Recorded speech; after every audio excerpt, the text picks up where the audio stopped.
parfois maladroit la première fois qu'on porte un bébé, avec sa tête à soutenir et son corps encore peu tonique. Certains nourrissons sont aussi rapidement stressés, et un déplacement rapide peut parfois déclencher des pleurs.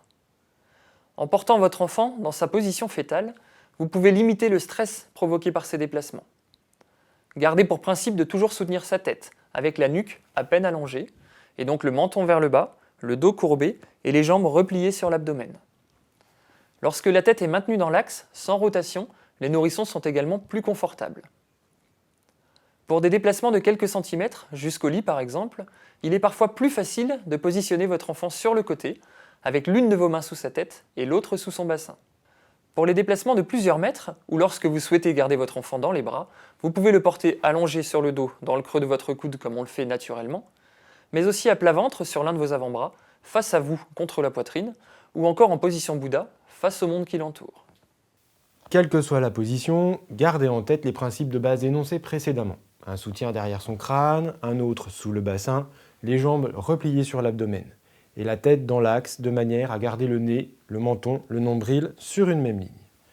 Chez les enfants qui poussent vers l'arrière, avec une forte extension du dos et des épaules, ces principes de portage seront d'autant plus importants pour éviter que cette posture ne s'installe durablement. Lors des déplacements à pied hors de la maison, il faut en tant que parent garder en tête que le cosy et la poussette, comme le transat, peuvent à haute dose limiter votre enfant dans ses découvertes et sa motricité. Ils peuvent aussi le contraindre de façon prolongée dans une même posture et il peut être bénéfique de changer régulièrement sa position. Ainsi, lors des grandes balades, comme pour les longs déplacements en voiture, pensez à aménager des pauses pour sortir votre bébé quelques minutes. Les dispositifs de portage, comme les écharpes ou les porte-bébés, sont à privilégier pour les déplacements courts. Respectez une position fœtale dans les premiers mois, préférentiellement face à vous, en veillant à garder votre enfant à portée de bisou, c'est-à-dire à proximité de votre visage, sur le haut de votre poitrine. Son nez et sa bouche doivent être bien dégagés. Demandez conseil à un professionnel pour trouver l'équipement qui correspondra le mieux à vos besoins. Enfin, le cosy n'est pas indispensable à tous vos déplacements.